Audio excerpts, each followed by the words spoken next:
Tous les astronomes ont les yeux rivés sur Ison. Elle ne passera qu'une seule fois. Ça n'arrive qu'une fois par siècle.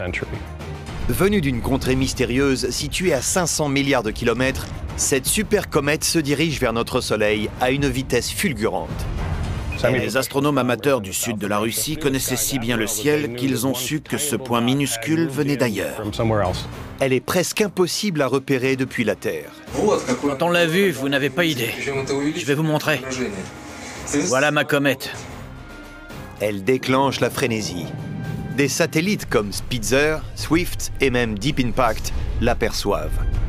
Une comète exceptionnelle, bel et bien vivante, et elle fonce à toute vitesse. Ça s'agite, mais on garde notre calme.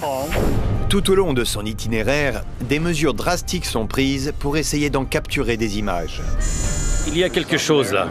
Dans 25 minutes, on sera sur votre cible. Il s'envole. La planète astronomie est aux aguets. Bonne chance.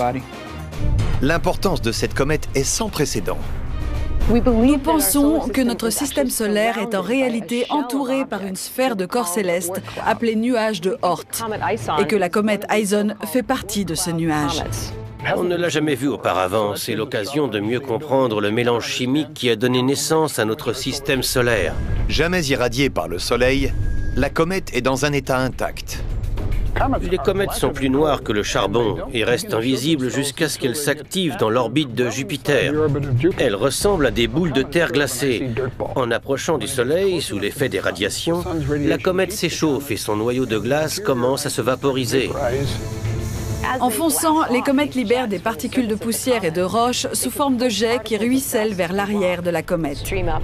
C'est comme cela que naissent les longues et magnifiques queues qu'on voit dépasser. Le noyau glacé d'Ison a un diamètre de plus d'1 kilomètre de sang. Sa chevelure s'accroît. Sa largeur dépasse maintenant la taille de la Terre. Sa queue équivaut à la distance entre notre planète et Mars. Ison est un visiteur céleste qui est représentatif du système solaire primordial. C'est très exaltant. Mais les chances qu'elle survive au brasier solaire sont très minces. C'est la raison pour laquelle la communauté scientifique s'organise pour le passage de la comète.